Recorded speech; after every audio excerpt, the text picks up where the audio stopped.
এই কিতাব এত তথ্য দেয়, এত আগাম তথ্য দিয়েছে, কেমনে এটা কেমনে মানুষের পক্ষে সম্ভব?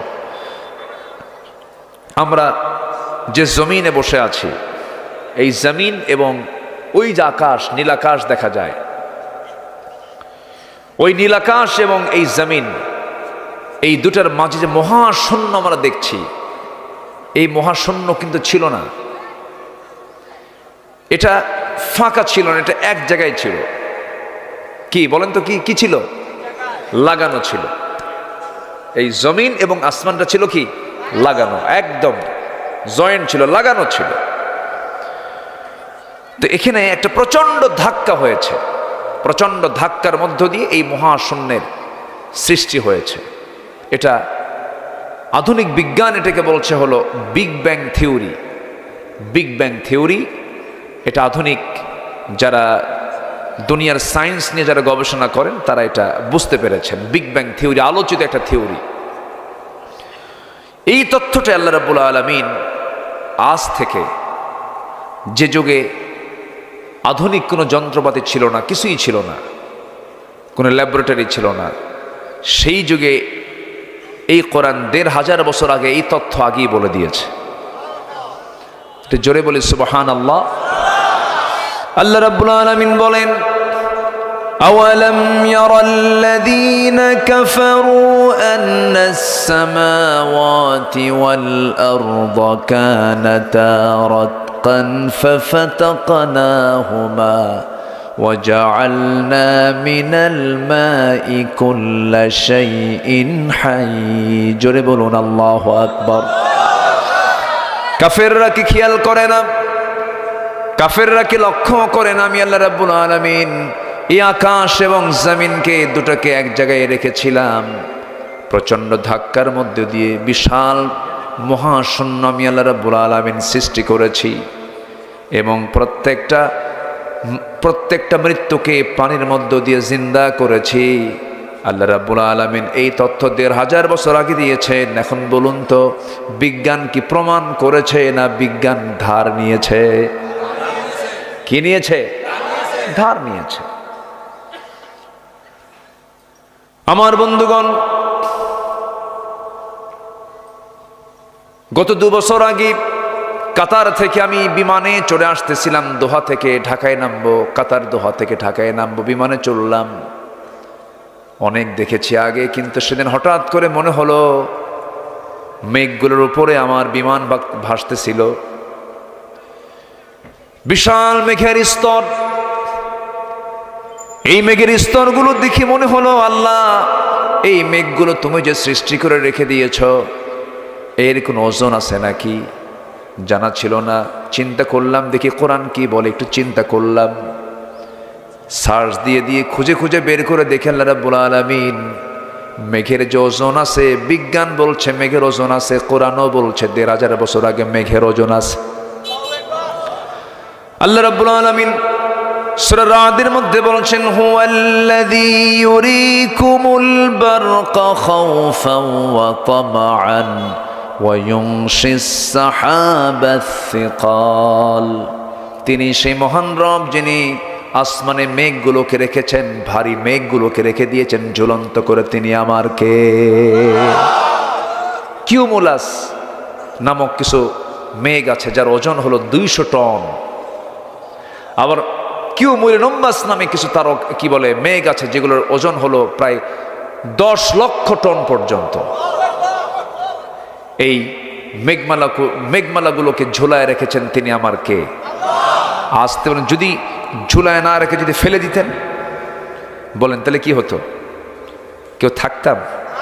ফেনীর কোনো বিল্ডিং একটাও থাকতো? সব কি হয়ে যেত? শেষ হয়ে যেত। এই বিশাল ওজনের এই মেঘগুলোকে আল্লাহ পাক ঝুলায় রেখেছেন বান্দার ক্ষতির জন্য না উপকারের জন্য? মেঘ থেকে কি আসে? বলেন কি আসে? বৃষ্টি আসে। এই বৃষ্টি শতাব্দীর পর শতাব্দী মানুষ স্টাডি করেছে, কেমনে বৃষ্টি হয়, এই মেঘ কেমনে হয়, স্টাডি করেছে। 19 এবং 20 শতকের সময় এসে মেটেরোলজিক্যাল সায়েন্স, আবহাওয়া বিজ্ঞান, তারা গবেষণা করে বের করেছে, এই তথ্যগুলো বের করেছে। মানুষের এই রহস্যের শেষ ছিল না, কিন্তু 19 এবং 20 শতকের শেষে এসে গবেষণা করে বের করেছে। কি গবেষণা করে বের করেছে? বৃষ্টির জন্য প্রথমে বায়ুর প্রবাহ সৃষ্টি হয়। কিসের প্রবাহ? বায়ুর প্রবাহ। এরপরে সেখানে মেঘের স্তূপীকরণ, এরপর সেই ঘনীভবন থেকেই বৃষ্টির মূল রহস্য উন্মোচিত হয়। এটা বিজ্ঞান, মেটেরোলজিক্যাল সায়েন্স, আবহাওয়া বিজ্ঞান এটাকে গবেষণা করে বের করেছে। বিস্ময়কর ব্যাপার হলো এই তথ্যটাই সেম আল্লাহ পাক বলে দিয়েছেন আরো 1500 বছর আগে। জোরে বলে সুবহানাল্লাহ। আল্লাহ পাক সূরা রুমের মধ্যে বলছেন, আল্লাহ রাব্বুল আলামিন বলেন, আল্লাহুল্লাযী ইউরসিলুর রিয়াহা ফাতুসিরু সাহাবান ফায়াবসুতুহু ফিস সামাই কাইফা ইয়াশা ويجعله كسفا فترى الودق يخرج من خلاله فإذا أصاب به من يشاء من عباده إذا هم يستبشرون জোরে বলুন আল্লাহু আকবার। তিনি সেই মহান প্রভু যিনি বায়ু প্রেরণ করেন, অথবা তা মেঘমালাকে সঞ্চারিত করে, অথবা তিনি মেঘমালাকে যেভাবে ইচ্ছা সেইভাবে আকাশে ছড়িয়ে দেন, তাকে স্তরে স্তরে আল্লাহ রাব্বুল আলামিন যেখানে যা প্রয়োজন সেইভাবে মেঘগুলোকে রেখে দেন। জোরে বলি সুবহানাল্লাহ। তাহলে এই বৃষ্টির পানি যে নাজিল হয়, এটা কি পরিমাণ ছাড়া আসে? পরিমাণ ছাড়া, পরিমাণ মতো কে নাজিল করেন? কিন্তু ফেনীতে এবার কি হয়েছে? এদিকে হয়েছে নাকি? এদিকে হয়েছে? হয়েছে এই পর্যন্ত? আচ্ছা, এই যে বন্যাটা হলো, এই বন্যা কিন্তু বৃষ্টির বন্যা নয়। ওরে ছোট্ট একটা ছেলে বলছে কিন্তু এই কথাটা, এই তো ওই যে ছোট্ট একটা ছেলে বলেছে। ভাবতেছেন যুবকরা ওই ডিভাইসে আর মাদকাসক্ত হয়ে বসেছিল না? আমি তো ভাবছিলাম মনে হয় যুবকরা শেষ। ওরে বাপরে বাপ, জায়গা মতো হাজির হয়ে কয় 45 মিনিট টাইম, তাড়াতাড়ি গণভবন ছাড়ো, ঠিক কিনা? যুবকরা তোমরা সবকিছু করতে পারবে, শুধু আদর্শ সুন্দর করবা। গার্লস স্কুলের সামনে যে ইতিমের মতো বসে দেখা যাবে না, আকাম কুকাম করা যাবে না, ঠিক আছে না? এত সুন্দর মানুষ, আমি খুবই খুশি হয়েছি। পূর্ব ফেনী আর পশ্চিম ফেনীর মধ্যে কিছু তফাত আছে না? একটু তফাত, সংস্কৃতির একটু তফাত আছে, একটু ভিন্নতা আছে। আপনাদের মধ্যে মিষ্টি ভাবটা বেশি, আলহামদুলিল্লাহ। আল্লাহ কবুল করুন, জোরে বলি আমিন। এই যে বন্যাটা হলো, এটা হলো উজানের পানি বাঁধকে হঠাৎ খুলে দেওয়ার জন্য এটা হয়েছে। পৃথিবীর কোনো নদী আইনে নেই যে নদীর উজানে বাঁধ দেবে। এই বাঁধগুলো সৃষ্টি হয়েছে 71-এর পরে। 71-এর আগে সাহস পায় নাই, কারণ বোম্বিং করে উড়ে দেওয়া হতো সে সময়, ঠিক কিনা? সাহস পায় না। 74-এ ফারাক্কা বাঁধ হয়েছে। আমি ফারাক্কাবাদে গিয়েছি, দেখেছি আমি ফারাক্কার চিত্র। আপনাদের এখান থেকে কিন্তু খুব কাছেই ত্রিপুরা, না? খুবই কাছে, ভাষারও কিছু মিল আছে। ত্রিপুরার আগরতলা এয়ারপোর্ট আজ থেকে আমি আরো 8-10 বছর আগে গিয়েছিলাম। তো কিছু স্ট্রাকচার আমার চিত্রটা জানা আছে। হঠাৎ করে উজান থেকে পানি মানে হলো একটা বাঁধের মুখ তারা খুলে দিয়েছে। বাঁধের মুখ খুললে যা হয়, তাহলে এটা কি আল্লাহ দিয়েছেন, এটা বান্দার সৃষ্টি? বলেন বলেন বলেন বলেন, বান্দার সৃষ্টি। আল্লাহ তাআলা আকাশ থেকে যে পানি নাজিল করেন, সেই পরিমাণ পানি নাজিল করেন যে পরিমাণ পানি তিনি বাষ্পীয় আকারে জমিন থেকে তোলেন। এটা কম বেশি হওয়ার কোনো সুযোগ? আল্লাহু আকবার। এটাকে বলে ওয়াটার সাইকেল। এটা কি বলে? ওয়াটার সাইকেল, পানি চক্র। এই পানি চক্রটা পৃথিবীর হোল টেকনোলজি, সমস্ত প্রযুক্তিকে যদি কাজে লাগায়, কিয়ামত নাজিল হওয়া দরকার ততটুকুই নাজিল করেন তিনি আমার কে। সূরা যুখরুফ আয়াত নাম্বার 11 বাড়ি থেকে মিলায় দেখবেন যে কি সুন্দর করে এই তথ্যগুলো আল্লাহ পাক বলে দিয়েছেন। এখন কি পরিমাণ পানি আল্লাহ তাআলা জমিন থেকে বাষ্পীয় আকারের উপরে তোলেন, বিজ্ঞান গবেষণা করে বের করেছে এই ভূপৃষ্ঠ থেকে প্রতি সেকেন্ডে 16 মিলিয়ন টন বাষ্প হয়ে উপরে ওঠে। প্রতি সেকেন্ডে কত? 16 মিলিয়ন টন প্রতি সেকেন্ডে, যা বছরে এটার পরিমাণ দাঁড়ায় হলো 513 ট্রিলিয়ন টনে। কেউ তো আল্লাহু আকবার বললেন না। বলেন তো পৃথিবীর কোনো পাইপ দিয়ে সম্ভব? বলেন পাইপ দিয়ে সম্ভব? যদি পাইপ যদি বঙ্গোপসাগরে লাগায় দিয়া সেই পাইপ যদি নিয়ে যদি পঞ্চগড়ে, বলেন তো ওই পাইপ দিয়ে যেখানে পানি পড়তো ওটা কি মানে সমতল থাকতো না? ওটা আরেক দরিয়া হতো। আল্লাহ পাক কি সুন্দর করে পানি চক্র করে এগুলো পাঠায় দিচ্ছেন। সুবহানাল্লাহ বলবেন না? তাহলে কোরআন যা বলছে, আজকের বিজ্ঞান তা বলছে। তাহলে বিজ্ঞান যা বলছে কোরআন তা বলছে তা না, কোরআন যা বলছে বিজ্ঞান তাই বলতেছে। বিজ্ঞান যদি কোনো কথা বলে, যদি কোরআনের সঙ্গে না মেলে, তাহলে ভাবতে হবে বিজ্ঞান ভুল করছে, কোরআন ভুল করে না। আল্লাহু আকবার। কত তথ্য নিবেন? এরকম হাজারো তথ্য, 250 থেকে 300 আয়াত আছে শুধু সায়েন্সের উপরে। আল্লাহু আকবার, জোরে বলি আল্লাহু আকবার। অনেক কথা আছে। আমাকে সময় দিচ্ছেন তো নাকি? কারো কোনো সমস্যা নাই? আল্লাহ পাক এই কোরআনে অনেক উদাহরণ দিয়েছেন, মেসাল দিয়েছেন। যেরকম একটা মেসাল দিয়েছেন মশার মেসাল। কিসের মেসাল? মশার উদাহরণ দিয়েছেন। আছে না একটা আয়াত আছে না, মশার মেসাল তিনি দিয়েছেন। তিনি মশাকে নিয়ে কথা বলেছেন। এখন কাফের মুশরিকরা কয় তোমার আল্লাহর কাম নাই কাজ নেই, কোরআনের মধ্যে মশার কথা বলছে। মশা কোনো প্রাণী হলো নাকি? বলছে না এরকম? বলছে বলছে সূরা বাকারা।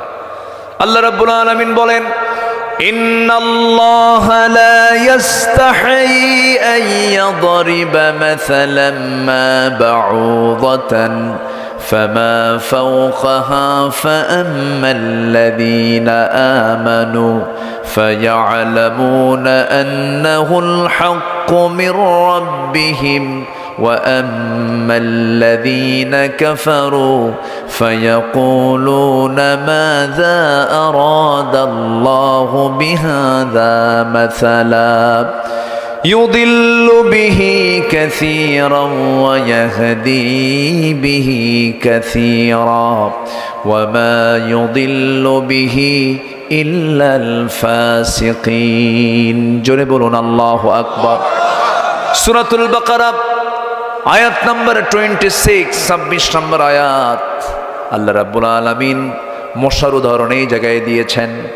কাফের মুশরিকরা বলল তোমার আল্লাহর কাজ নাই কাম নাই, এই মশা একটা উদাহরণ দেওয়ার কোনো জিনিস হলো নাকি?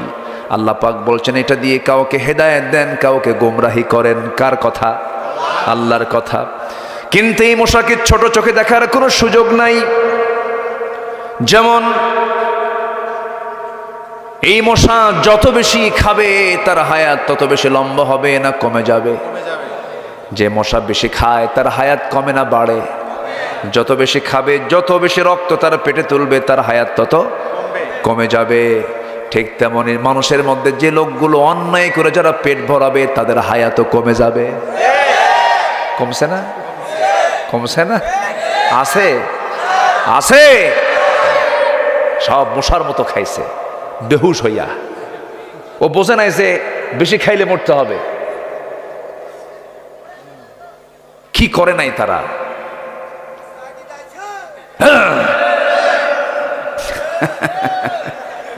শুধু আমি ওয়াজ করি, সাথে জনগণ দেখে ওয়াজ করে।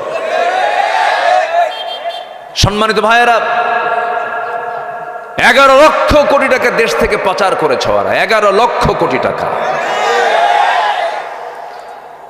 পুকুর চোর না সাগর চোর? বলেন পুকুর চুরি না সাগর চুরি? সাগর চুরি। কম করে নাই, অনেক কিছু করেছে ওরা, কিন্তু ফলাফল কি হলো? ফলাফল তো জিরো হয়ে গেল। সালমান এফ রহমান লজ্জায় মাথা নিচু হয়ে যায়, তার চেহারার দিকে তাকালে মনে হয় জিব্রাইল নাজিল হয়েছে। চিন্তা করুন, বাঁচার জন্য সম্পদ আপনার কি কাজে লাগলো? বাঁচার জন্য সে দাড়ি কাটছে। হ্যাঁ, রাসূলের সুন্নাহ এটা কি নবীর মোহাব্বত? ওর কি নবীর মোহাব্বত হয়েছে?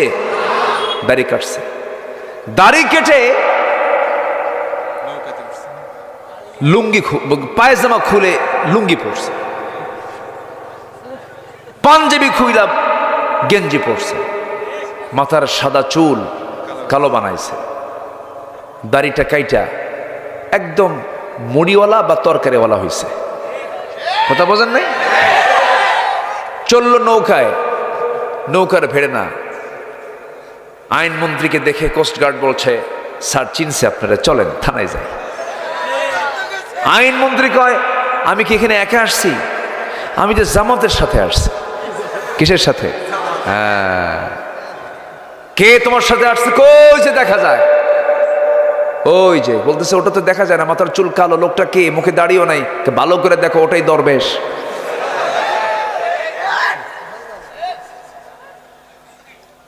ওরা চেয়েছিল আলেমদেরকে উলঙ্গ করতে, আল্লাহ ওদেরকে ন্যাংটা বানায় ছেড়েছেন।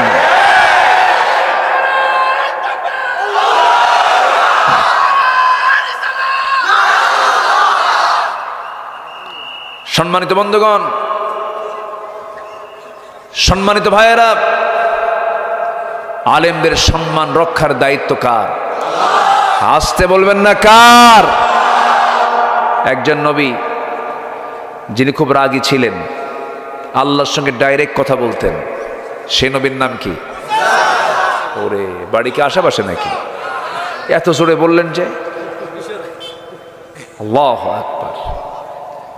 খুব পাওয়ারফুল নবী ছিলেন, খুব পাওয়ার। এই নবীর বিরুদ্ধে একবার ফেরাউন করলো কি, একটা অভিযোগ দিল। কি অভিযোগ দিল? শারীরিক ত্রুটির একটা অভিযোগ দিল। ওটা নবী যদি হয় ওরকম ত্রুটি হবে কেন? কি ত্রুটি? ত্রুটিটা হলো একদম গোপন জায়গার কথা বলছে। বলল যে মুসার অন্ডকোষ একটা ছোট একটা বড়। কি কথা কি বুঝতেছেন? সহি বলো না কিন্তু এটা বলল যে এটা ছোট একটা বড়। বলেন তো, এই নবীর কানে যদি সংবাদ যায় যেটা নাই ওনার, তাহলে কিরকম রাগ হতে পারে ওনার? বলেন তো, এই নবী কি মেজাজি কম না মেজাজি বেশি? খুব রাগ ছিল তার। তিনি যখন খেপে যেতেন, চুলগুলো খাড়া হয়ে টুপি ভেদ করে চলে যেত, এত রাগ ছিল তার। এই রাগগুলো সব লেগেছে হলো ফেরাউনের বিরুদ্ধে। রাগের দরকার আছে না নাই? আছে। আল্লাহর পয়গম্বর মুসা আলাইহিস সালাম যখন শুনলেন যে তার বিরুদ্ধে এই অভিযোগটা দিয়েছে, শারীরিক ত্রুটির অভিযোগ দিয়েছে, উনি বললেন, আল্লাহ শোনো, আমি তোমার নবী, তো আমার তো মান সম্মান আছে। এই যে একটা অপবাদ সে দিল, আমার তো আল্লাহ সব ঠিকই আছে, তুমি তো ঠিকই করছো, তো এটা তো আমার দুর্নাম হয়ে যাচ্ছে। পৃথিবীতে যত পয়গম্বর এসেছেন, সমস্ত পয়গম্বর হচ্ছেন সবচেয়ে সুন্দর মানুষ, শক্তিশালী মানুষ। আল্লাহ পাক আমার নবীকে 100 জন জান্নাতি পুরুষের সমান শক্তি দিয়েছিলেন। তো বলেন, আল্লাহ শোনো, ফেরাউন আমার বিরুদ্ধে যে প্রপাগান্ডা চালাচ্ছে, এটার একটা ফয়সালা তুমি করো। আল্লাহ বলেন, তুমি চিন্তা করো না, ফয়সালা করে দিচ্ছি। এই পয়গম্বর খুব ডাইরেক্ট কথা বলতেন, মানে কথার মধ্যে একটা রসকস কম ছিল। আল্লাহ একদিন বলেন, আল্লাহ মুসা ইযহাব ইলা ফিরআউনা ইন্নাহু তাগা, তুমি একটু ফেরাউনের কাছে গিয়ে কালিমার দাওয়াত দাও। কাল্লা, আমি তো যাব, কিন্তু আমার জিহ্বা তো পারে না। কেন? কই একটা হয়ে যায় আরেকটা, তো করতে কাম সারা, জিহ্বা খাটো, তুমি যদি ঠিক করে দাও তখন যাব। আল্লাহ বললেন, ঠিক আছে, ঠিক করে দিলাম। রব্বিশরাহ লি সাদরি ওয়া ইয়াসসির লি আমরি। ঠিক হলো। এবার আল্লাহ বলছেন, শোনো, দাওয়াত দিতে নিয়ে যেন কোনো ভুল না হয়, একটু সুন্দর করে নরম সুরে কালিমার দাওয়াত দিবা। উনি বলছেন, আল্লাহ এই কাজ তো আমি পারবো না, আমার কথা ডাইরেক্ট, আমি ওরকম করে পারি না। তবে আমার ভাই, বড় ভাই হারুন, ও খুব মিষ্টভাষী, ও খুব সুন্দর করে কথা বলতে পারে, আল্লাহ বলছেন তোমার ভাইয়ের যখন তুমি প্রশংসা তোমার মুখ দিয়ে করেছো, এই মুহূর্তে তোমার ভাইকেও আমি আল্লাহ নবুয়ত দিয়ে দিলাম। তিনি এমন নবী ছিলেন যার শ্বশুরও নবী ছিলেন, তার ভাইও নবী ছিলেন, তার ভাগিনাও একজন নবী ছিলেন। আল্লাহু আকবার বলেন। তাহলে মোট নবী কয়জন? শ্বশুর নবী, নিজে নবী, ভাই নবী, ভাগিনা নবী। আল্লাহু আকবার। নবী পরিবার দিছেন, কালিমার দাওয়াত রওনা দিলেন। আল্লাহ বলেছেন নরম সুরে কালিমার দাওয়াত দিবে। তিনি যে ডাকতেছেন ফেরাউন, ফেরাউন বের হয়েছে, বের হয়ে বলে এই মুসা কি কও, আল্লাহ আমারে পাঠায় দিছে, তুই তাড়াতাড়ি কালিমা পড়ে মুসলমান হও। কে তুমি আসছো, তোমার সাথে এটা কে? কেটা আমার ভাই হারুন, সে আল্লাহর নবী। ফেরাউন কয় তোমার আল্লাহর কাজ নাই কাম নাই, একই করে দুই নবী পাঠাইছে না? বলেন তো এই কথা শুনলে কি নবীর রাগ উঠবে না? হাতে লাঠি বের করেছেন।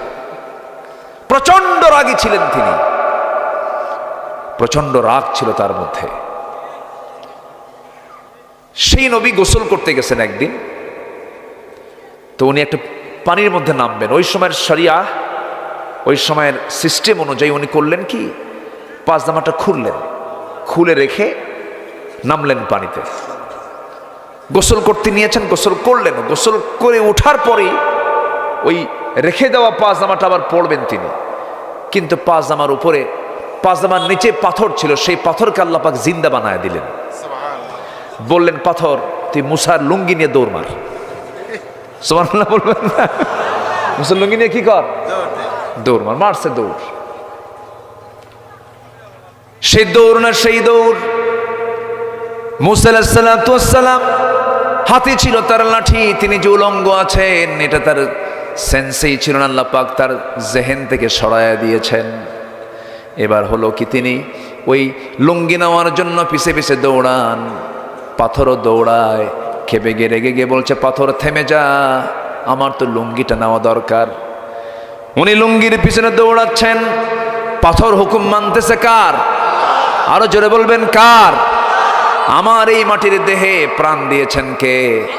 আসতে বলবেন না কে? আল্লাহ দিয়েছেন। তিনি কি পাথরে প্রাণ দিতে পারেন না? পারেন না? চলতেছে চলতেছে, তিনিও পিছে পিছে চলতেছেন, কিন্তু তার খেয়াল নাই তিনি উলঙ্গ হয়ে আছেন। সোজা গিয়ে ওই পাথরটা থেমে গেছে সেই জায়গায়, যে জায়গায় ফেরাউন তার মন্ত্রী পরিষদ বর্গ নিয়ে মিটিং করতেছে। ঠিক সেই জায়গায় গিয়ে পাথরটা থামছে, তিনিও গিয়ে সেখানে গিয়ে থামছেন। ফেরাউন আপদ মস্তক সব দিকে নজর দিয়ে দেখে না, সব কিছুই ঠিক আছে, মিছা কথা। আল্লাহু আকবার বলবেন। কি কথা কি বোঝা গেল? হ্যাঁ, আল্লাহ একদম লুঙ্গি খুলায় দেখাই দিচ্ছেন, ফেরাউন দেখ ভালো করে, আমার নবীকে আমি ত্রুটি করি নাই। আলেমদের ইজ্জত নিয়ে এক ছিনিমিনি খেলেছেন, আল্লাহ এদেরকে ধ্বংসের দিকে ঠেলে দিয়েছেন। সম্মানিত ভাইয়েরা, আল্লামা সাইদির মতো মানুষ, আল্লাহু আকবার, হাত দিল কোথায়? এটা কি হাত দেওয়ার জায়গা? হাতটা দিল কোথায়? এত বড় একটা রত্ন, এত বড় একটা সম্পদ, এই সম্পদকে কেমনে তারা হাত দিল? শেষ পর্যন্ত জেলটা খাটলেনি তিনি। আমি 2009 সালে একসঙ্গে আমার হজ ছিল ওনার সাথে। 2009 সাল আমার জীবনের প্রথম হজ, ওনার জীবনের শেষ হজ। তো ওনাকে বলা হলো হুজুর আপনি যাবেন না দেশে। কেন? মামলা হচ্ছে, ট্রাইব্যুনাল গঠন হচ্ছে, আপনি গ্রেফতার হয়ে যাবেন, আপনাকে জেল খাটতে হবে। উনি মুস্কি হাসি মেরে বললেন সাইদি কি ভয় পায়? সাইদি পৃথিবীর কাউকে ভয় পায় না। আমার দেশের জনগণ নির্যাতন ফেস করবে আর আমি আরামে থাকবো না, প্রয়োজনে জেল খাটবো, বাতিল শক্তির কাছে মাথা নত করবো না। দেশে ফিরেছেন বীরের বেশে, দুনিয়া থেকে হাসি মুখে বিদায় নিয়েছেন। কি মুখে? কি মুখে? হাসি মুখে বিদায় নিয়েছেন, কারোর সামনে মাথা নত করেননি। হিন্দুস্তানের প্রেসক্রিপশনে তাকে যে শহীদ করা হয়েছে, যারা তার হত্যার সঙ্গে জড়িত, প্রতিটি হত্যাকারীর শাস্তি বাংলার জমিনে হওয়া দরকার। রাজি আছেন কারা কারা?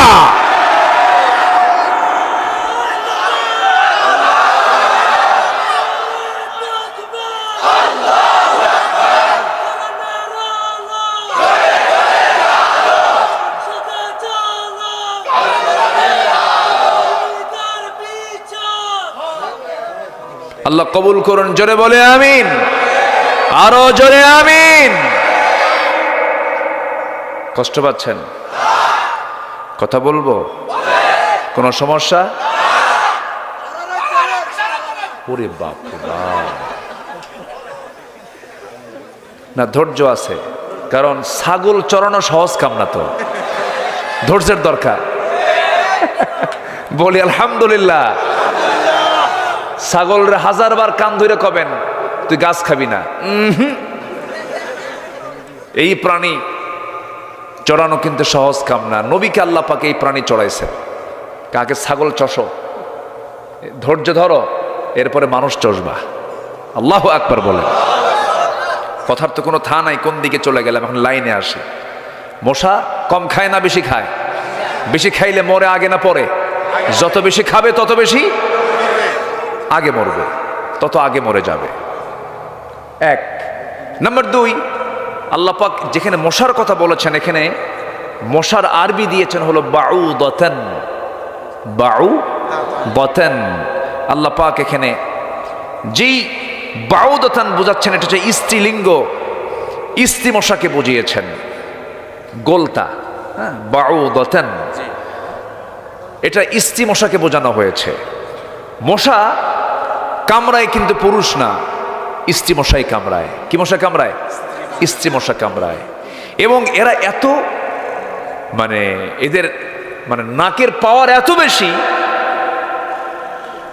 আপনি ঘরের মধ্যে শুয়ে আছেন, দেখবেন একটা মশাও নাই, শুধু শুয়ে পড়ছেন আপনি, লাইটটা বন্ধ করা মাত্র কানের কাছে এসে কি শুরু করে? হ্যাঁ, সারে গামা পাধানিসা শুরু করে না? জি, বসেন। এত সুন্দর মানুষ আপনারা, বলি আলহামদুলিল্লাহ। জি, তাহলে আমি দেখলাম একটা মশাও নাই, কিন্তু এই মশাগুলো আসলো কেমন? আপনারা টের পাইলো, লাইটও তো নাই। আমি লাইট দিয়ে দেখলাম নাই, লাইট বন্ধ, অন্ধকারে এসে নাকের কাছে কানের কাছে সারে গামা পাদানিসা শুরু করে দিছে। বুঝলেন নাই? আসলো কেমনে? বিজ্ঞান বলতেছে 75 ফিট দূর থেকে সে মানব অস্তিত্ব ফিল করে। 75 ফুট দূর থেকে টের পায় যে এখানে কোন একটা আল্লাহর বান্দা শুয়ে আছে। আল্লাহু আকবার বলবেন না? কত ফুট দূর থেকে? 75 ফুট। আমার নাকের কি এত পাওয়ার আছে? কুকুর কিন্তু আরো সিরিয়াস, ডগ স্কট কয় না, ওর ঘ্রাণ শক্তি আরো মারাত্মক, সিরিয়াস ওটা। সম্মানিত ভাইয়েরা, নাম্বার 3 হলো মশাকে তুচ্ছ ভাবার কোনো কারণই নাই। কারণ মশা প্রাণীটা দেখতে যদিও ছোট, কিন্তু ওর যে পাখা আছে, পাখা নড়ালেই তো আওয়াজ হয়। পাখা নড়ালেই কি হয়? আওয়াজ হয়। তো এই পাখাটা যে নড়ায়, সায়েন্স বলতেছে পৃথিবীর কোনো মেশিনও এত দ্রুত নড়ে না। প্রতি সেকেন্ডে মশা তার পাখা নড়াই হলো 300 থেকে 600 বার করে। তাহলে মশা কি ছোট কিছু? বলেন ছোট কিছু? নাম্বার 4, মশাকে নিয়ে হাসাহাসি করার কিচ্ছু নাই। নমরুদ মরছে কার কামড় খায়া? বলেন কার কামড় খায়া? বলেন লা ইস্তাহি আইয়াদরিবা মাসালাম মা বাউদাতান ফামা ফাওকাহা। আল্লাহু আকবার বলেন। তাও কি মশা? ন্যাংরা মশা। হ্যাঁ, সুস্থ মশাও না, একদম পাহাড়ের মুখ খুলে দিয়েছেন, গুহার মুখ খুলে দিয়েছেন, এক চোটে বের হয়েছে অনেকগুলো বাহিনী। এর মধ্যে যেটা দুর্বল, সেই দুর্বলটাকে আল্লাহ পাক সিলেক্ট করেছেন ওকে মেরে ফেলার জন্য। আরেকটা উদাহরণ দিয়েছেন, মিসাল দিয়েছেন আল্লাহ পাক মাকড়সার। কিসের বলেন তো? মাকড়সার আরবি কি? সূরাতুল আনকাবুত। সূরাতুল আনকাবুত। আল্লাহ তাআলা কাফিরদের দৃষ্টান্ত দিয়েছেন, যারা আল্লাহকে ছাড়া অন্য কাউকে গ্রহণ করে তাদের দৃষ্টান্ত দিয়েছেন মাকড়সার সাথে। কিসের সাথে? আল্লাহ রাব্বুল আলামিন বলেন, মাসালুল লাযীনা ইত্তাখাযু মিন দুনিল্লাহি আউলিয়া কামাসালিল আনকাবুত। জোরে বলুন আল্লাহু আকবার। আল্লাহকে ছাড়া যারা অন্য কোনো গার্জিয়ানকে গ্রহণ করে, অভিভাবককে গ্রহণ করে, তাদের দৃষ্টান্ত হলো মাকড়সার মতো। কিসের মতো বলেন? নিজের জন্য ঘর বানায়, নিশ্চয়ই ঘরের মধ্যে সর্বাপেক্ষা দুর্বল মাকড়সার ঘর হয়ে থাকে। তারা যদি চিন্ত, লাউ কানু ইয়ালামুন, সবচেয়ে দুর্বল ঘর এটা। এটাকে রিসার্চ করেছে। যদি আমরা বাহ্যিকভাবে খুঁজে পাই, একটু বাতাসেই সেই মাকড়সার ঘরটা শেষ হয়ে যায়, লণ্ডভণ্ড হয়ে যায়। কিন্তু এখানে বিজ্ঞান গবেষণা করে দেখেছে ম্যাক্সিমাম পুরুষ মাকড়সা স্ত্রী মাকড়সার কামড় খায়া মরে, অর্থাৎ স্ত্রী মাকড়সাগুলো স্বামীদেরকে মেরে ফেলে। তাহলে যে সংসারের বউ স্বামীর শত্রু হয়ে, ওই সংসার কি টিকে? হ্যাঁ, টিকে? আল্লাহ বলছেন যারা আল্লাহকে ছাড়া অন্য কাউকে বন্ধু বানাবে তাদের দৃষ্টান্ত হলো মাকড়সার মতো, মানে ওদের সংসারের মতো। আল্লাহু আকবার বলো। তাহলে মাকড়সার সংসারটা হলো রিস্কি, মানে বইয়ের কাছে স্বামীর কোনো নিরাপত্তা। যারা আল্লাহ ছাড়া অন্য কাউকে বন্ধু বানায় তাদেরও কোনো নিরাপত্তা। আল্লাহু আকবার, আল্লাহু আকবার।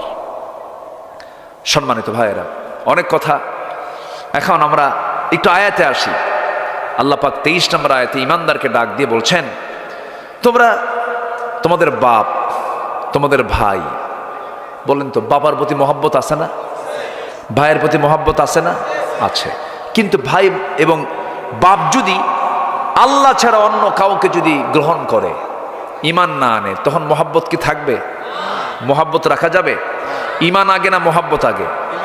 বলেন ঈমান আগে না মহব্বত আগে? মহব্বত আগে, এটা মাথায় রাখতে হবে। আমি কি শেষ করে দেব? ওই যে যাই, ওই যে যাচ্ছে, যে ধরেন তো। ও আচ্ছা, যে ওই যে একটু নাম্বার তুলছে, নাম্বার নিম্নচাপ, নিম্নচাপ। ঠিক আছে, কোনো চাপ চুপ থাকলে সমস্যা নাই, দয়া করে কেউ ঊর্ধ্ব চাপে যাবে না। ঊর্ধ্ব চাপ হলো বিড়ি খাওয়া সাপ। এই সাপও কিন্তু কম না, দারুণ খাওয়া খায়। শীতের মধ্যে কমে না বাড়ে? বাড়ে। ওরে ইটের ভাটা ফেল, এত খাওয়া খায়, কি যে মজা পায় আল্লাহ জানে। অনেকদিন আগে এক বুড়ো চাচা আমার বাম পাশে এরকম একটা জায়গা থেকে উঠে বলে, হুজুর আপনি তো বিড়ির বিরুদ্ধে ওয়াজ করলেন, কিন্তু আমি তো থাকতে পারি না, আমি ছাড়তে পারবো না কোনোদিন। কিন্তু আমার আরেকটা টেনশন, হুজুর কি কবর নিয়ে, কবরে কি বিড়ি পাওয়া যাবে না? দেখছেন, তাহলে ওয়াজটা শুনলো কিসে বলেন? এরকম কিছু অজ্ঞ আছে। কেন খাবো আমরা এগুলো? নেশা কেন করতে যাব আমরা? আবার মাহফিলে এসে প্রশ্ন করে, হুজুর বিড়ি খাওয়া কি জায়েজ আছে? উনি জায়েজের চেষ্টায় আছেন, যেটা জায়েজ করা যায় কেমনে। আল্লাহ সকল নেশা থেকে জাতিকে হেফাজত করুন, জোরে বলে আমিন। নেশা থেকে আল্লাহ পাক বাঁচান। আমার বন্ধুগণ, একটু কান লাগাবেন। সকল কিছুর উপরই ঈমানকে প্রাধান্য দিতে হবে। বাপ বলেছে ঈমান ছাড়ো, শুনবো না। ভাই বলেছে ঈমানটাকে ছেড়ে দাও, শুনবো না। কারণ সবার কিছুর আগে আমার হলো ঈমান, আমি আল্লাহকে বেশি ভালোবাসবো। কিন্তু যারা ওমাইয়াতাওয়াল্লাহুম মিনকুম, যারা ঈমানকে বাদ দিয়ে যারা ওই সমস্ত ভাই এবং বাপদেরকে যারা গার্জিয়ান বানাবে, মুরব্বী বানাবে, আল্লাহ পাক বলছেন এই সমস্ত বান্দাগুলোই হলো জালিম। একই পরিবারে এক বাবার 4 ছেলে, 4 ভাই, 4 জন 4 দল করে, 4 জন 4 দল করে। যখন যে সরকার ক্ষমতায় আসে বলে, ভাই তোমার দল তো এখন আসছে ক্ষমতায়, এখন আমাদের চালাও তুমি 5 বছর। আসে না নাই? আসে না নাই? আসে না নাই? এটা কি ঈমানের লক্ষণ না জালিমের লক্ষণ? ঈমানের লক্ষণ না মুনাফিকের লক্ষণ? মুনাফিকের লক্ষণ। সম্পর্ক হবে কার জন্য? আবার সম্পর্ক ভাঙবে কার জন্য? কাউকে দেওয়া হবে কার জন্য? কাউকে দেওয়া হবে না কার জন্য? আল্লাহর জন্য। ফাকাদ ইস্তাকমালাল ঈমান।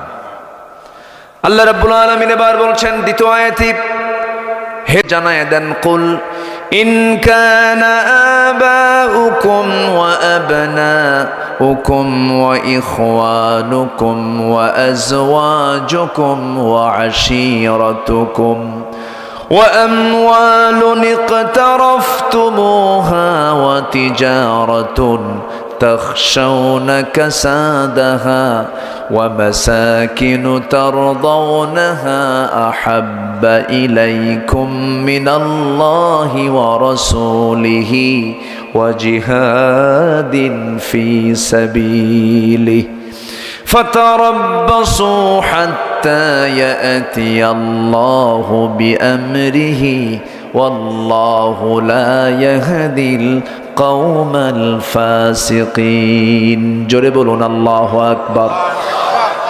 হে রাসূল আপনি বলে দেন আটটা জিনিসের চাইতেও বেশি প্রিয় হতে হবে আল্লাহ এবং তার রাসূল এবং জিহাদকে বেশি মহব্বত করতে হবে। সে আটটা জিনিসের এক নাম্বার হলো তোমাদের পিতা। তোমাদের কি? এক নাম্বার হলো বাবা, নাম্বার 2 হলো তোমাদের সন্তান, নাম্বার 3 হলো তোমাদের স্ত্রী, নাম্বার 4 হলো তোমাদের গোত্র, নাম্বার 5 হলো তোমাদের সম্পদ যা তোমরা অর্জন করেছো, নাম্বার 6 হলো বাসস্থান, নাম্বার 7 হলো ওই সমস্ত বাসস্থান যে সমস্ত বাসস্থানগুলোকে তোমরা খুব প্রিয় মনে করো। আমার ভাইয়েরা, বাড়ির প্রতি টান আছে না নাই বলেন? আসতে বলবেন না, আছে না নাই? ব্যবসার প্রতি টান আছে না নাই? আছে। ব্যবসার প্রতি টান আছে, মালের প্রতি টান আছে, নিজের বংশের উপরে টান আছে। আল্লাহ বলছেন পিতা, সন্তান, স্ত্রী, গোত্র, সম্পদ, ব্যবসা, ঘর বাড়ি সব কিছুর চাইতে বেশি প্রিয় হতে হবে এক নাম্বার কাকে? কাকে প্রিয় মনে করতে হবে? আল্লাহকে।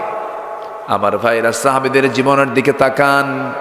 একজন সাহাবীর কথা মনে হয়ে গেল, এই জন্য সে আল্লাহ ডাক যখন দিবেন সেইটাকে সাড়া দেব। আজান হবে, কোথায় যাব? আসতে হলো না, কোথায় যাব? 5 ওয়াক্ত নামাজ পড়বেন কারা কারা একটু হাত তোলা দেখান তো দেখি। জোরে বলি ইয়া আল্লাহ, আরো জোরে ইয়া আল্লাহ, আরো জোরে ইয়া আল্লাহ। আমাদেরকে 5 ওয়াক্ত সালাত আদায় করার তৌফিক তুমি আল্লাহ দিয়া দাও। জোরে বলি আমিন, আরো জোরে আমিন, আরো জোরে আমিন। কষ্ট পেলেন? কষ্ট পেলেন? এই নামাজ রাষ্ট্রীয় পর্যায়ে কায়েম হোক সবাই চান না? সবাই চান না? কিন্তু এই দেশের কিন্তু অনেক লোক চায় না, আছে না নাই? যে মুসলমান ইসলাম চায় না, যে মুসলমান রাষ্ট্রে নামাজ কায়েম হোক চায় না, ওকে নতুন করে ঈমান আনতে হবে, নতুন করে ঈমান আনতে হবে। সম্মানিত ভাইয়েরা, আমাদেরকে কত গালি দিয়েছে। 16 বছর খালি বলছে রাজাকার। কি বলছে? রাজাকার। কেন? আমরা ইসলাম চাই, আমরা কোরআন চাই, এটাই হচ্ছে আমাদের দোষ। কিন্তু আল্লাহর কি ফয়সালা, সে রাজাকার শব্দটিকে আল্লাহ পাক ব্র্যান্ড বানায় দিলেন। আমি কে, তুমি কে, একদম গোটা দেশ হয়ে গেল। সম্মানিত ভাইয়েরা, অহংকার করা যাবে না।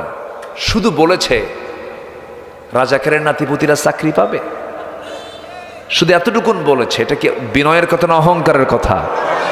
বিনয়ের অহংকার। রাজাকারের নাতিপুতি কি আল্লাহর বান্দা না? আল্লাহর বান্দা কি না? যদি কেউ ভুল করে তার দোষ কি তার সন্তানকে দেওয়া যাবে? দেওয়া যাবে? ধরেন দোষ করছে, তার দোষ কি সন্তানের হবে, নাতির হবে? এই সমস্ত কথা হলো অহংকারের কথা। অহংকার আসবে যখন, পতন হবে তখন। তাই তো হয়েছে। ওরা ভেবেছিল যে কে আছে, কিন্তু সবার উপরে কে আছেন? আসতে বলবেন না, কে আছেন? আল্লাহ যখন ধরেন উপায় নাই। ফেরাউনকে ধরেছেন কে? ফেরাউনকে কে ধরছেন? ফেরাউন তার ক্ষমতাকে পাকাপোক্ত করার জন্য নিজের বউকে পর্যন্ত হত্যা করেছে। চিন্তা করা যায়? নিজের বউ। বলেন তো, চেয়ারম্যান বড় না চেয়ারম্যানের বউ বড়? হ্যাঁ, কিচ্ছু কয় না। বউ বড়? ওরে বাপরে বাপ, এটা বিশাল ব্যাপার।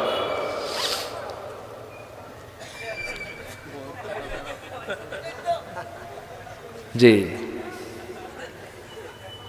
বউয়ের সঙ্গে পারা কঠিন। বিয়া তো করো নাই, বুঝবা কি? আপনি যত বড় চেয়ারম্যান হন না কেন, বইয়ের কাছে ওগুলো চেয়ারম্যানগিরি খাটে না। তুমি কিসের চেয়ারম্যান আমার জানা আছে, বসো। কি ঠিক আছে না? এক কথায় তুমি কত বড় হুজুর সব বুঝি আমি, বসো তুমি। কি কথা কি বুঝতেছেন? এই হলো আসিয়া। কত বড় পোস্ট ছিল তার জাগতিক জীবন, একটা রাষ্ট্রপতির বউ, কিন্তু এটা রাষ্ট্রপতির বউ, রাষ্ট্রীয় মর্যাদা সব ছিল তার।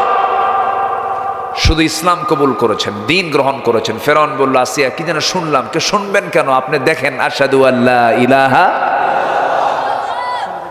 বলা মাত্রই ফেরাউন বলল, আসিয়া তুমি কি জানো এটা আমার জন্য কত বড় একটা ধাক্কা? কি ধাক্কা? কি হয়েছে আপনার? কি তুমি তো আমার শত্রুর হাতে বায়াত নিলা। এটা আমি মানবো না, তোমাকে ছাড়তেই হবে এগুলো। আসিয়া বললেন, আমার প্রতি অত্যাচার যত বাড়াবেন আমার ঈমান তত মজবুত হবে, আমার ঈমান তত মজবুত হয়ে যাবে। ফেরাউন শেষ পর্যন্ত মন্ত্রী পরিষদ বৈঠক করলো, হামানদেরকে, ফিরআউনা ওয়া হামানা ওয়া জুনুদাহুমা, সবাইকে নিয়ে ডাক দিয়ে বসলো, কি করা যায়? আসিয়া তো এই জাতীয় আচরণ করতেছে, সে তো ইসলাম কবুল করে ফেলেছে। হামান বলল, বুকের শত্রু বড় শত্রু, ওকে শেষ করে দেন। এসে বলল, আসিয়া এখনো সময় আছে, তুমি ছেড়ে দাও। তিনি বললেন, আমি আমার নাকের মধ্যে জান্নাতের ঘ্রাণ পাচ্ছি। জোরে বলে সুবহানাল্লাহ। কি স্বামী আগে না আল্লাহ আগে? বলেন, বউ আগে না আল্লাহ আগে? আছে না, আছে না? এরপরে এই যে ওয়া আবনাউকুম ওয়া ইখওয়ানুকুম ওয়া আজওয়াজুকুম ওয়া আশীরাতুকুম, আল্লাহু আকবার। শেষ পর্যন্ত আসিয়া আলাইহিস সালাম মৃত্যুর মুখোমুখি হয়ে গেলেন। জল্লাদ করাত নিয়ে সামনে দাঁড়ায় গেছে, ভয়ঙ্কর করাত নিয়ে সামনে দাঁড়ায় গেছে, দুটুকরা করে তাকে শেষ করে দেওয়া হবে। শেষবারের মতো ফেরাউন এসে বলল, আসিয়া আমার যৌবন তোমার কাছে, তোমার যৌবন আমার কাছে, তুমি আমার স্ত্রী, আমি তোমাকে কত দাম দিয়েছি, একটা বারের মতো আমার দিকে তাকাও। জীবন যাচ্ছে, সংসারে চলে যাচ্ছে, একটা বার তুমি আমার দিকে তাকায়া তুমি ছেড়ে দাও। তিনি বলছেন, শোনেন আমার স্বামী, আপনি আমাকে যে ব্যাপারে আপোষ করতে বলছেন এই ব্যাপারে কোনো আপোষ করা যাবে না, কারণ আমি আমার সব বন্ধুত্ব আমি বর্জন করতে পারি, কিন্তু আমার আল্লাহর বন্ধুত্ব আমি ছাড়তে পারবো না। দুনিয়ার সব ছেড়ে দেব, কিন্তু আমি আমার আল্লাহকে কখনো ছাড়বো না। আসিয়া আলাইহিস সালাম এই আয়াতের বাস্তব প্র্যাকটিক্যাল করে দিলেন। কি সুন্দর না? কি বাস্তবতায় তিনি মিলে গেলেও তার জীবন, যখন জল্লাদ তার সামনে যখন হাজির হয়ে গেছে, তোর কি বলে করাত নিয়ে যখন দাঁড়ায় গেছে, সেই সময় আসিয়া আলাইহিস সালাম শেষবারের মতো আল্লাহকে সুন্দর করে তিনি জিজ্ঞাসা করছেন, আল্লাহ আমি তোমার কাছে কিচ্ছু চাই না। এমন সুন্দর দোয়া করলেন, সেই দোয়া করেছেন তিনি 4000 বছর আগে, আর আল্লাহ রাব্বুল আলামিন কোরআনের মতো কিতাবে 1500 বছর আগে তা কোট করে দিয়েছেন। জোরে বলেন সুবহানাল্লাহ। তিনি যে দোয়াটা করেছেন সেই দোয়া হলো, রব্বি বিনিলি ইনদাকা বাইতান ফিল জান্নাতি ওয়া নাজ্জিনি মিন ফিরআউনা ওয়া আমালিহি। সূরা তাহরীম পড়বেন সবাই, সূরা তাহরীম। সেই জায়গায় এই আসিয়া আলাইহিস সালামের একটা দোয়ার কথা আসছে, তিনি দোয়া করতেছেন, আল্লাহ তাআলা রব্বি বিনিলি ইনদাকা বাইতান ফিল জান্নাহ, তুমি আমার জন্য বানায় দিবা বাইতান, এক বচন না বহু বচন, এক বচন, বাইতান বুয়ুতুন বহু বচন। তিনি ঘর চেয়েছেন দুইটা না একটা? একটা ঘর চেয়েছেন, তুমি আমাকে একটা ঘর দিয়ে দিবা। জান্নাতে তো ঘরের সংখ্যা অনেক থাকবে, মন যা চাবে তাই পাবে, কিন্তু তিনি আল্লাহর কাছে জান্নাত চাচ্ছেন হলো একটা ঘর। কিন্তু তিনি তার দোয়াটা কত সুন্দর দোয়া, তিনি বলছেন, আল্লাহ তুমি আমাকে একটা ঘর দিবা, কিন্তু সেই ঘরটা হওয়া চাই তোমার ঘরের দেওয়ালের সাথে। জোরে বলেন সুবহানাল্লাহ। ওয়ানাজ্জিনি মিন ফিরআউনা ওয়া আমালিহি, এবং ফিরআউনের অপকর্ম থেকে তুমি আল্লাহ আমাকে বাঁচাও। আমি আর থাকতে চাই না, আমি তোমার কাছে চলে যেতে চাই। আল্লাহু আকবার বলেন। আমরা কাকে বেশি ভালোবাসবো? আজ তোমার কাকে বেশি ভালোবাসবো? আল্লাহকে। আজান হয়ে যাবি, আজান হওয়ার সঙ্গে সঙ্গে নামাজে দাঁড়িয়ে যাব, মসজিদে চলে যাব। আল্লাহ বলছেন, বান্দারা তুই কি জানিস তুই আমার জন্য মসজিদের সঙ্গে তোর দিলটা লটকায় রাখবি, আমি তোর জন্য আরশ আজিমের ছায়া তোর জন্য বরাদ্দ রেখে দেব। নামাজ 5 ওয়াক্ত সবাইকে পড়তে রাজি আছেন? আবার হাত তুলে দেখান দেখি, জোরে বলি ইয়া আল্লাহ, আরো জোরে বলি ইয়া আল্লাহ, আরো জোরে ইয়া আল্লাহ। আমাদেরকে 5 ওয়াক্ত সালাত আদায় করার তৌফিক তুমি আল্লাহ দিয়া দাও। জোরে বলি আমিন, আরো জোরে আমিন। হাত নামান, আসেন দোয়া করি। হ্যাঁ, দোয়া করবো না? তাহলে চলে যাই, তাও না? খুব সুন্দর বলি আলহামদুলিল্লাহ। শীতের রাত তো, কিছু কিছু ভাই চলেও যাচ্ছেন, সবাই থাকুন। আমাকে মাহফিল কমিটি একটু বলেছেন না, কই উনি কোথায়, একটু বলেছিলেন, কি যেন আমাকে বললেন যে একটু শেষের দিকে গিয়ে আপনি একটু মাদ্রাসার জন্য একটু বলবেন। আমি মাদ্রাসার জন্য সবার কাছে 3টে জিনিস চাচ্ছি। নাম্বার 1, যে মাদ্রাসা গড়ে উঠেছে এই মাদ্রাসার জন্য সবাই দোয়া করবেন না? এত আসতে বললেন কেন, শত্রুতা আছে নাকি? দোয়া করবেন সবাই? জোরে বলি ইনশাআল্লাহ। আচ্ছা, নাম্বার 2 হলো সন্তানকে মাদ্রাসায় পড়াবেন। ভুল বহু হয়ে গেছে আমাদের জীবনে। কোন আলেমের বাপ মা বৃদ্ধাশ্রমে থাকে না। কোরআন এবং হাদিস যদি কারো জানা থাকে, তার বাপ মা কখনো কষ্ট পাবে না। আজকে কষ্ট পাচ্ছে অসংখ্য বাপ মা, শিক্ষা দিয়েছে কিন্তু নৈতিক শিক্ষা বাপ মা দিতে পারে নাই। এই জন্য চোখ বন্ধ করে সন্তানকে আগে কোথায় দেব? মাদ্রাসায় কোরআন শিখাবো। জোরে বলি ইনশাআল্লাহ। যে যেখানে আছেন সবাই বসুন। আর নাম্বার 3 হলো, কিছু যদি পারেন এই দ্বীনি প্রতিষ্ঠানে কিছু খরচ করবেন, কিছু দান করবেন, আল্লাহ বরকত দিয়ে দিবেন। যদি কেউ কিছু দিতে চান, যে জিকিরের তালে তালে, উনি কোথায়? আচ্ছা আচ্ছা, যে দিতে পারবেন। ভিতরে কি চাদর গিয়েছিল? ভিতরে ওগুলো গিয়েছিল, তাহলে আর তো মনে হয় না দেওয়াই ভালো হবে। যদি কেউ বিশেষ কিছু যদি দিতে চান, দিতে পারবেন। আমরা দোয়ার দিকে আস্তে আস্তে যাবো। জিকির করেন সুবহানাল্লাহ আলহামদুলিল্লাহ।